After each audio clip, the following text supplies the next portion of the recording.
सध्या मेक्सिकोमध्ये international parliamentary युनियनतर्फे आयोजित ग्लोबल वुमेन कॉन्फरन्सचं आयोजन केले गेलेलं आहे आणि या कॉन्फरन्समध्ये जगभरातून आलेल्या महिला खासदार या एकमेकांना भेटतायत आणि काही महत्त्वाच्या गोष्टींवर त्यांची चर्चा सुरू आहे।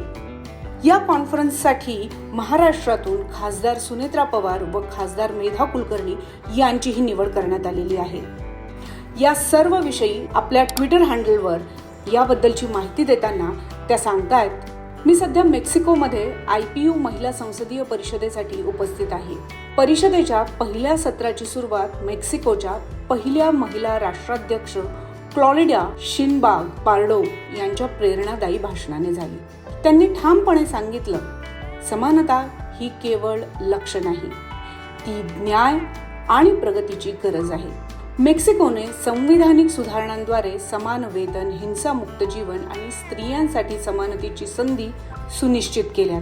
इयर ऑफ इंडिजिनियस विमेन हा ऐतिहासिकदृष्ट्या दुर्लक्षित महिलांसाठी मोठा टप्पा ठरला। पार्डो यांनी आपल्या भाषणात समारोप करताना म्हटलंय, समाजातील प्रत्येक वेदनेचा काही ना काही सामाजिक पाया असतो, मात्र राजकारण आपल्याला भविष्य घडवण्यासाठी उपाय शोधण्याची संधी देते। गेलियानो म्हणतो तसं वास्तव आपल्याला बदलण्यासाठी आमंत्रित करतं, जबरदस्ती नाही, आणि या क्रांतीतच आपल्याला परिवर्तनाचा मार्ग सापडतो।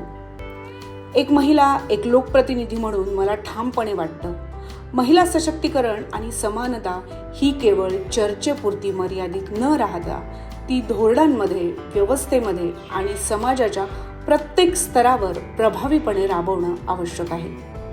महिलांच्या निर्णय प्रक्रियेत वाढता प्रभाव आणि न्यायसंधी यासाठी आपल्याला एकत्र येऊन काम करावं लागेल।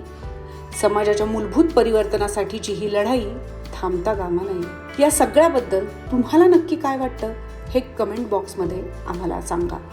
तुर्तास इथेच थांबूया।